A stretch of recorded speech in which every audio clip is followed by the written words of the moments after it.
कक्षा 12 के बच्चों, आज डिटर्मिनेंट में पिछले वीडियो में आप 4.1 के कुछ सवालों का अध्ययन किया और उसमें से काफ़ी चीज़ें अभी बाकी रह गई हैं। जैसे तीन कोटि की जो है सारणी का एक्सपेंशन कैसे करते हैं, अभी उसमें बाकी भी था और आज हम उनको भी देखते हैं। यदि हमारे पास मैट्रिक्स हो ABCDEF GHI करके कोई एक मैट्रिक्स ए दिया है और हमें उनको एक्सपेंशन करना है किसी रो के तहत, किसी कॉलम के तहत, किसी भी यानी चाहे कॉलम 2 से, चाहे कॉलम 3 से, चाहे रो 1 से, रो 2 से, रो 3 किसी से भी करना। तो आप उसको कैसे करेंगे आज उसको सीखेंगे। हम आज कॉलम 1 से बता रहे हैं, कॉलम 1 के सापेक्ष कैसे विस्तार करते हैं। एक चीज और, किसी भी डिटर्मिनेंट में जो अवयव व्यवस्थित रहते हैं वो इस तरह से व्यवस्थित रहते हैं। डिटर्मिनेंट की बात हो रही है। A21, A22, A23, A31, A32, A33. If any determinant given this type and be expansion according to column 1, तो देन देखें कैसे हम इनको चेंज करते हैं। तो हम इनको चेंज इस तरह से करते हैं। A11 जैसे कॉलम 1 के सापेक्ष करना हो, कॉलम 1 के सापेक्ष हल करने के लिए A11 ए पंक्ति कॉलम 1 में 11 है, इस पंक्ति स्तंभ को हटा देंगे। A32, A33 प्लस A12 क्या A21 में देखें ए पूरी पंक्ति और ये पूरा स्तंभ जाएगा, बचेगा हमारे पास A12, A13, A32, A33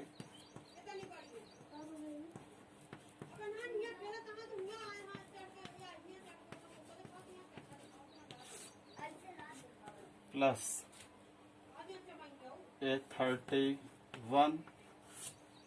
A31 में ये ऐसे मल्टीप्लाई क्रॉस हो जाएगा। 31 जिसपे जो भी अवयव हम टच कर रहे हैं उस पूरी रो को, उस पूरे कॉलम के अवयवों को छोड़ देते हैं, शेष को हम रख लेते हैं छोटे से डिटर्मिनेंट, जिसको उप सारणिक भी नाम देते हैं। A12, A13 और A22, A23 यहाँ पे है A12 और A13। देखें इसके बाद करते क्या है, चिन्ह का थोड़ा सा विस्तार होता है। चिन्ह लगते हैं, चिन्ह कैसे लगते हैं, जैसे आगे का जो पद है A11 है, A11 ये सारे अवयव की जो व्यवस्था होती है वो -1 प्लेसेस पे होती है, -1 स्थान पे रखी जाती है। यहाँ सब के साथ -1 गुणांक रहता है। घात उसकी जो लगती है m+n वो लगती है इनके बेसिस पे। तो अगर 1 1 है तो 1 + 1 हो जाता है, तो -1 का अगर घात 2 होगा तो -1 + 1 आ जाएगा। तो इस तरह से जहाँ A11 है उसको पॉजिटिव लिखेंगे, इसको हम पॉजिटिव लिखेंगे और उसके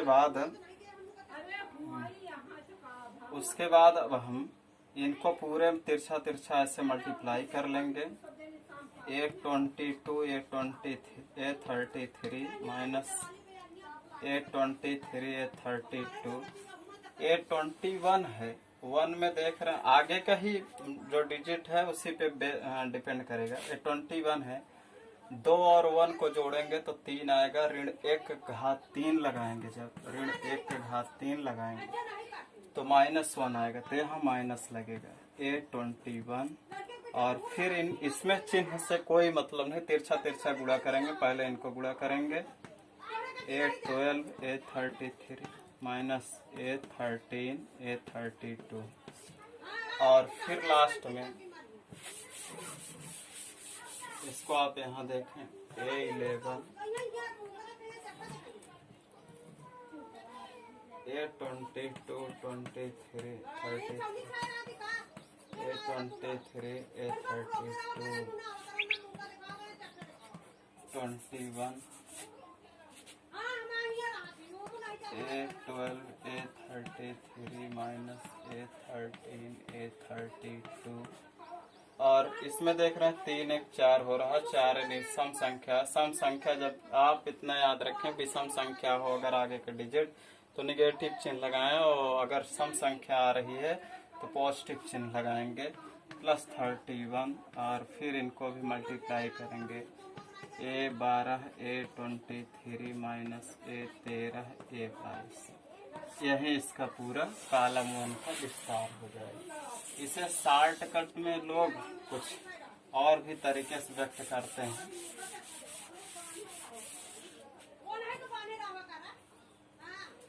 शॉर्टकट में इसको इस तरह व्यक्त करते हैं A11 इस पूरी वैल्यू को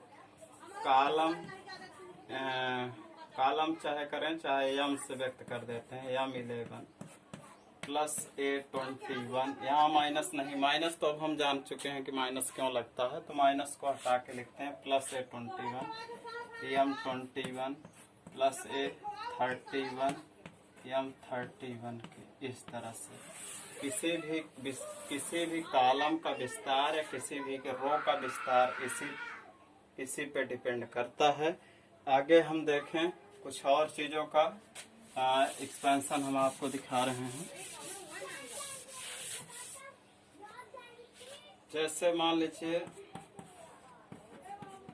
A11 A12 A13 A21 A22 A23 A31 A32 A33 है।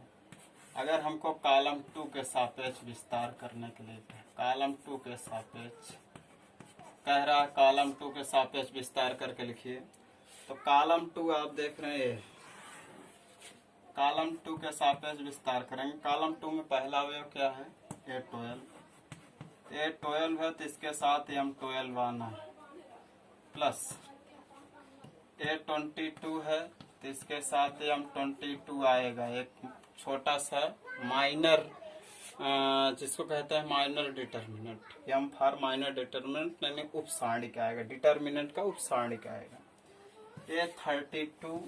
A32 उसके साथ उसका माइनर डिटर्मिनेंट आएगा 32 के।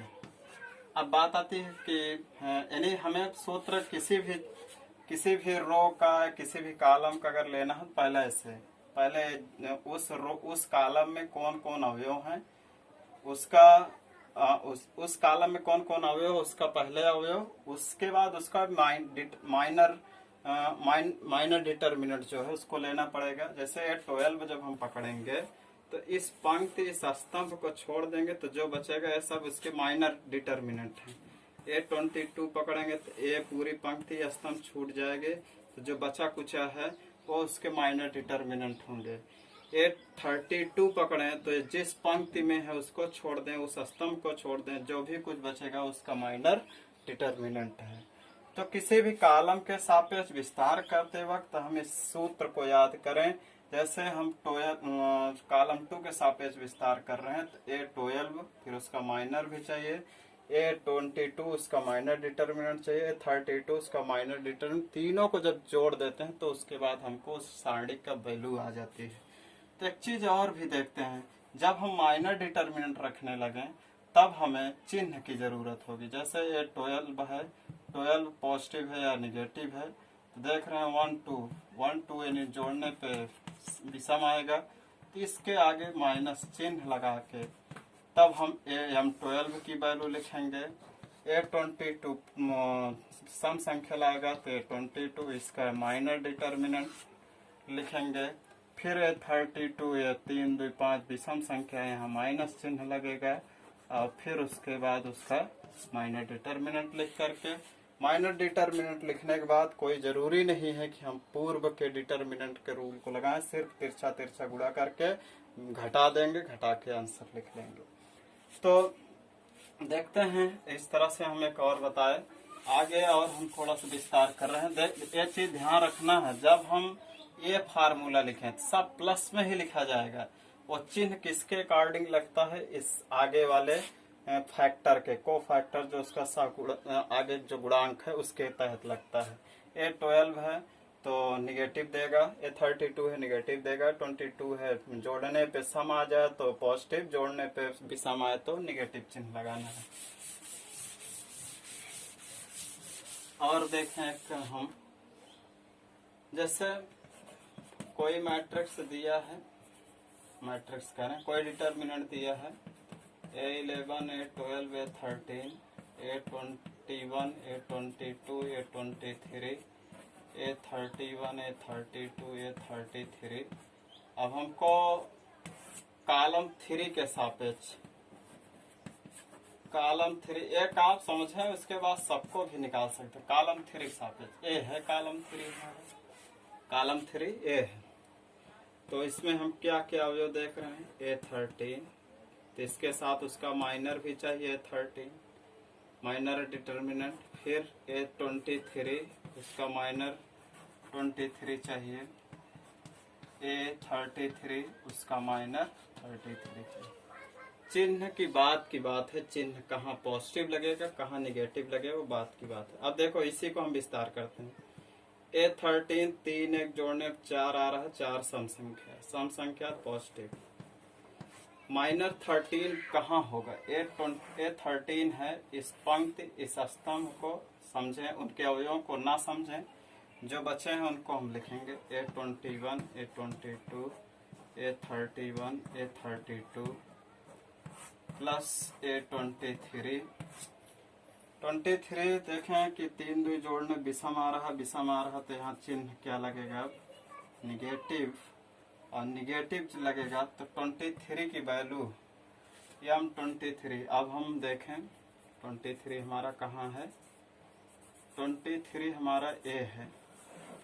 इस पूरी पंक्ति को हम अवयव को ना समझें और इस स्तंभ के अवयव को ना लें, केवल अब जो बचे हमारे पास उतने अवयवों को। तो A11 है, और अवयव को क्रम से लेना, जैसे जो है स्थित वैसे ही रखना है। 31, 32 प्लस A33 3 जोड़ने सम संख्या आएगा, प्लस रहेगा। माइनर 33 की वैल्यू 33 ये है, और ये दोनों कैंसिल, ये पूरे अवयव स्तंभ हट जाएंगे। इतने अवयवों को हमको लेना 33 के दौरान। A11, A12, A21, A22। इस तरह से हम इनको अगर सॉल्व कर लेंगे, सॉल्व करते वक्त इनके ए रहेगा ऐसे ही, इनको गुणा करेंगे, और इनको पहले गुणा करेंगे, इनको गुणा करेंगे, घटा लेंगे जितना है इनको आगे से गुणा, फिर ऐसे तरह सब में तिरछा तिरछा पहले इनको गुणा, फिर इनको गुणा, तिरछा तिरछा गुणा, फिर इनको गुणा करके घटाएंगे, तब हमको आंसर मिलेगा। तो देखते हैं एक सवाल इस पे भी, फिर आगे बढ़ते हैं। और किसी भी सारणी को चाहे किसी भी रो या कॉलम, चाहे जिससे एक्सपेंशन करोगे वही आंसर ला के देगा। आंसर में कभी चेंजेस नहीं आने चाहिए। अगर चेंजेस आ रहे हैं इसका मतलब है सवालें हम गलत लगा रहे हैं। देखते हैं कुछ सवालें आज इसमें से। सवाल नंबर 5 शायद 3.4.1 की कुछ बाकी थे। 5 नंबर देखें छात्र। पहले 303, हम बार बार मैट्रिक्स यूज कर रहे हैं। मैट्रिक्स काफी दिन पढ़ाए हुआ तो इसीलिए अभी भी बन रही आदत, आप लोग ध्यान देंगे इसको। -5 और -2 -1 0,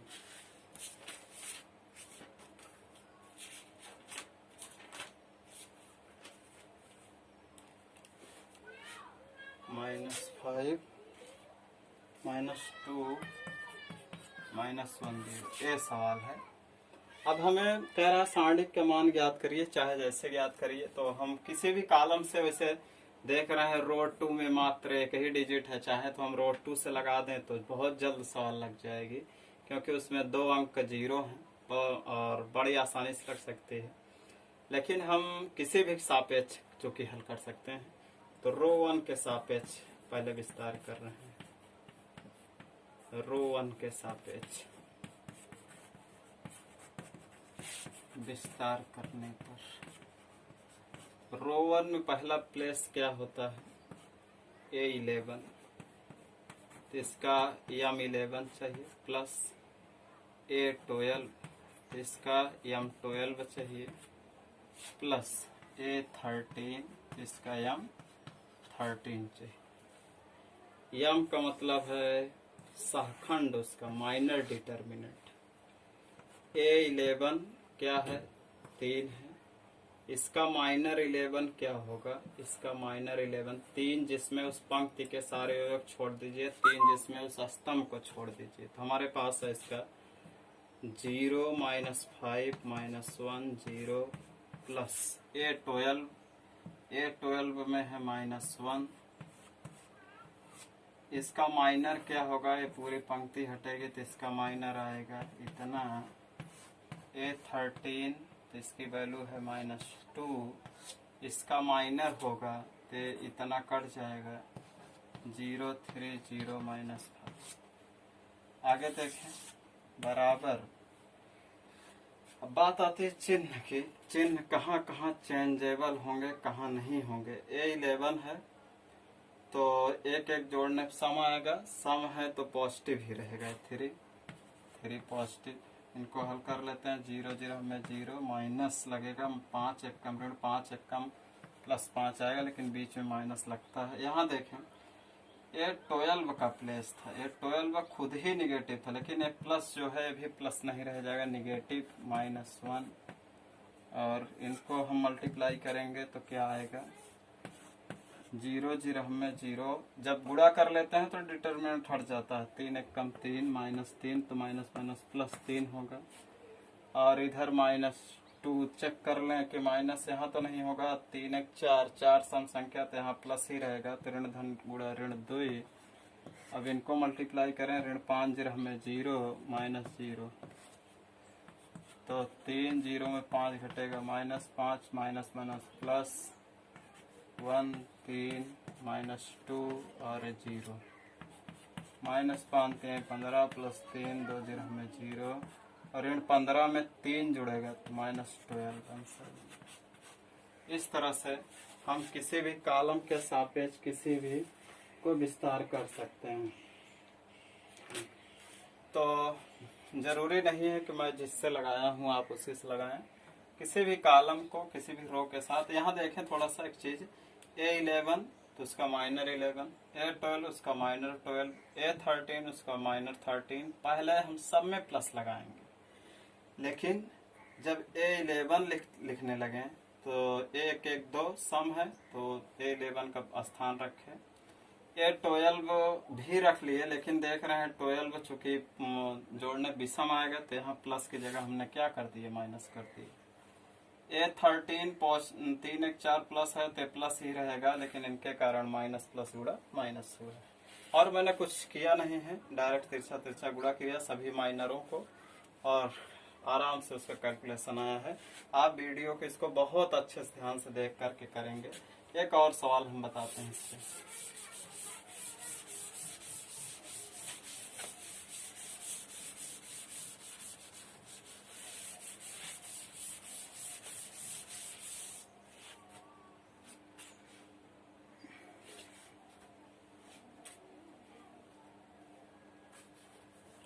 देखें सवाल नंबर सेकंड देखते हैं।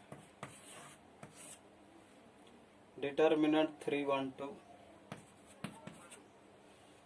-413 और 5 -21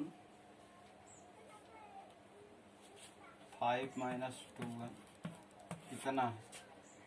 अब जिसके सापेक्ष आप चाहें विस्तार कर सकते हैं। कॉलम के सापेक्ष अब मेरा मन कह रहा है, कॉलम के सापेक्ष एक बता देते हैं आपको। कॉलम के सापेक्ष विस्तार करने के लिए क्या करते हैं? कॉलम ए पूरा 1 है, कॉलम 1 है, इनके सापेक्ष विस्तार करना है तो कॉलम 1 का ये स्थान क्या होता है? A11, तो M11 चाहिए प्लस ए क्या है? A21 है। आप प्लेसेस को याद रखें, सब प्लेस कौन कौन से प्लेस हैं? A21 तो M21 प्लस A31 तो M31, सब में पहले प्लस लगा के। और एक काम कर लेते हैं, A11 है तो पॉजिटिव होगा, यही रहने देते हैं, चिन्ह पहले से लगा देते हैं। A21 है तो 2 1 3 जोड़े विषम है तो यहाँ माइनस कर देते हैं। A21 31 3 1 4, चलिए चिन्ह वाला काम खत्म। अब आते हैं A11 3, इसका माइनर होगा, ये पूरी पंक्ति स्तंभ खत्म होंगे, इतना M11 का माइनर 2 1 माइनस A21 धरे -4, M21 इसका माइनर होगा। सॉरी यहाँ पे A21 1 है, ए पूरी पंक्ति स्तंभ कैंसिल होगी तो -4 1 5 -2 इतना होगा। A31 2 है, 2 M31 फिर होगा ये पूरी पंक्ति, जिसमें अवयव जो है उस पूरी पंक्ति को, उस पूरे स्तंभ को, अवयव को छोड़ दीजिए, जो बचा हो उसका माइनर ही होगा। ये हुआ